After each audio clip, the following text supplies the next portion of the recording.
O segundo ponto da nossa pauta é história. História recente que tem aí a sua continuidade até hoje, né? Não são fatos distantes do passado, nem pelo tempo decorrido e nem pela importância, que não se apagou de maneira nenhuma. Nos dias 21 a 23 de agosto de 1981, 40 anos atrás, se realizou o CONCLAT, a primeira Conferência Nacional da Classe Trabalhadora, antecedendo aí a formação da Central Única dos Trabalhadores, lá no encontro da Praia Grande, né? Um marco histórico da criação da Central Única dos Trabalhadores, que, inclusive, eu estava participando hoje de uma discussão no debate promovido pelos companheiros do Partido da Causa Operária na Europa e no estrangeiro. Aliás, a gente realiza esse debate para todos os companheiros que estão fora do Brasil, todos os domingos, às 2h da tarde, aqui no horário de Brasília. Companheiros do mundo todo se reúnem por videoconferência para a gente debater os temas políticos da semana.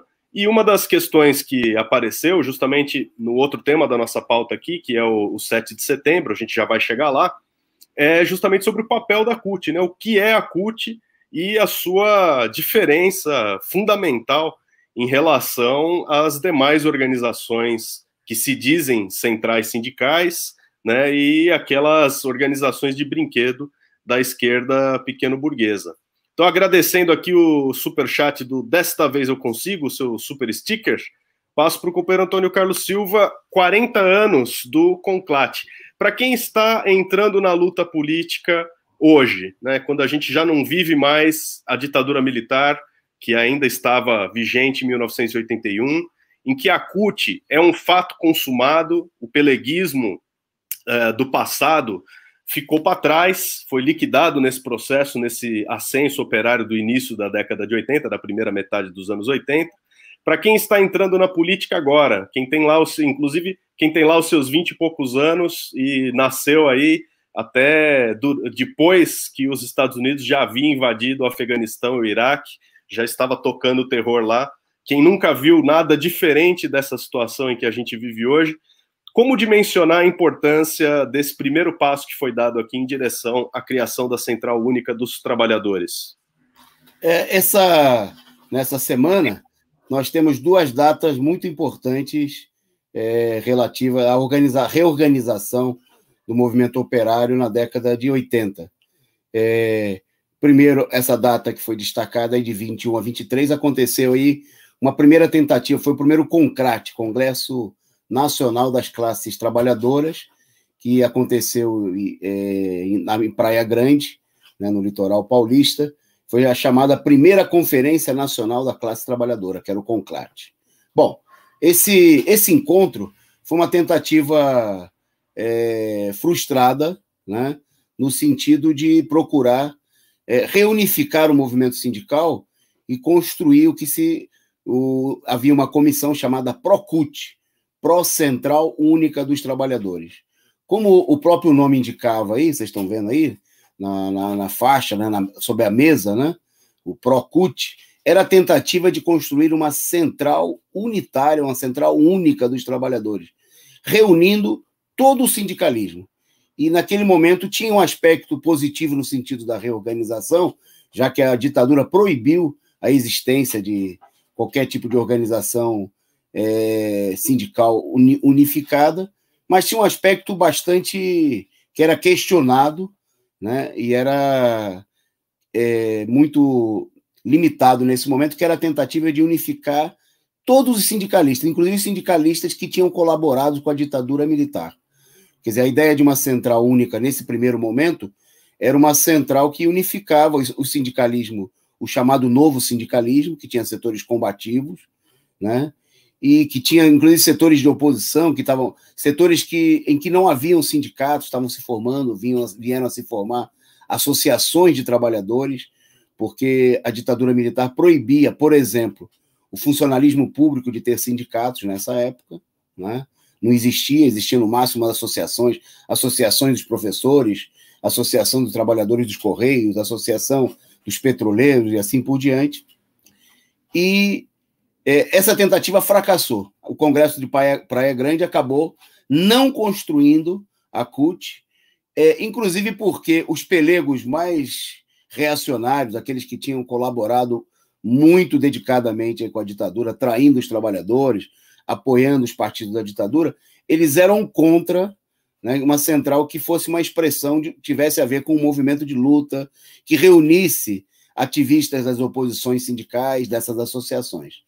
E aí, a segunda data importante, que também é celebrada nessa semana, se deu ontem, é que 2 anos depois, depois do fracasso dessa tentativa, de 2 anos de discussão no movimento sindical, os setores mais combativos, né, os sindicalistas, chamado sindicalismo autêntico, o sindicalismo que procurava, em alguma medida, tinha uma relação com a luta dos trabalhadores, liderados pelos sindicatos metalúrgicos de São Bernardo do Campo, e dentre outros, junto com as oposições sindicais, fundaram, no dia 28 de agosto de 1983, aí sim, a Central Única dos Trabalhadores. Mas quando ela não nasce, ela já não é única, né? Porque aí já não estão os pelegos, aqueles que colaboraram com a ditadura, a imensa maioria deles se opuseram, dividiram o movimento sindical, começou aí a divisão, né? E surgiu a CUT, ela é importante porque justamente por representar esse racha no movimento sindical, ela nasce como um movimento novo, inclusive com a presença mais significativa nesse primeiro congresso de operários das oposições sindicais. Ela tinha uma ampla representação de bases sindicais, é bem diferente do que existe hoje, inclusive na própria CUT, infelizmente, né, que com o passar dos anos e o predomínio da burocracia sindical no seu interior, passou a ser uma representação principalmente de dirigentes sindicais. Por exemplo, ontem eu participei como delegado da plenária estadual da CUT São Paulo. De mais de 300 delegados, que é bem pouco, porque a CUT em São Paulo tem 300 sindicatos filiados, né? Mais de 90% eram diretores sindicais. Pessoas como eu, que não sou diretor de sindicato, era um delegado de base, uma pessoa que trabalha, que é representante da base da categoria, eram exceções. Provavelmente, sei lá, daria para se contar nos dedos de uma ou duas mãos, né, pessoas como eu que eram delegados de base, que não eram dirigentes sindicais. Na fundação da CUT não era assim.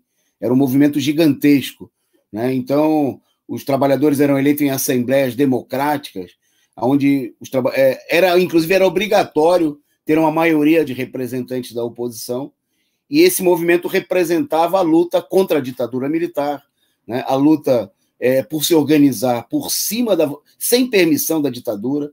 A central sindical não era legalizada, não era nem permitida pela legislação da ditadura, e a CUT surge na luta com tudo isso daí. Por isso, para encerrar esse ponto, a importância da CUT, ela não é um fenômeno, ela é um fenômeno, né, que é resultado de um processo de lutas. Ela vai dirigir as primeiras tentativas de greve geral no país, já em 83. O que apressou, inclusive, a sua fundação foi que, em julho de 1983, em plena crise da ditadura, né, a CUT, a comissão que organizava a CUT, os sindicalistas mais combativos, as oposições, organizaram uma greve geral espetacular, né? Eram greves gerais de enfrentamento, onde o pessoal ia fazendo piquete nas fábricas, nas garagens, em muitos casos ônibus foram incendiados. Quer dizer, havia uma luta política, e uma das palavras de ordem central, a exigência, era o fim da ditadura militar. Então, essa luta é importante, e o primeiro concrate, tem gente que lembra o primeiro concrate como relacionando com a fundação da CUT, é uma meia-verdade. A primeira concrate foi uma tentativa de formar uma CUT junto com os pelegos, né? E o fracasso dessa iniciativa, que é a coisa mais positiva naquele momento, porque às vezes tem unidade que não interessa, né? Foi da quebra dessa unidade, foi da ruptura da unidade dos pelegos com os setores combativos que surge a CUT como uma representação dos setores mais combativos, que vai organizar lutas espetaculares e que vai ser fundamental na luta da classe operária contra a ditadura militar e pelas reivindicações dos trabalhadores naquele período, e ainda hoje continua sendo, né, dirigindo os principais sindicatos do país, embora a CUT hoje precise passar por esses problemas que a gente vê, por uma transformação, por uma mudança no seu interior, para ser uma representação efetiva do conjunto dos trabalhadores e não apenas de direções sindicais, né, de setores que estão à frente dos sindicatos e que muitas das vezes, né, não são a expressão mais genuína da sua luta mais combativa.